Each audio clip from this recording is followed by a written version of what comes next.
one rib goes inside of the through that.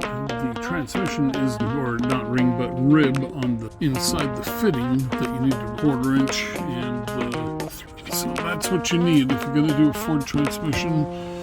To seal the front of it so the gas bottle, the mark for high is over here.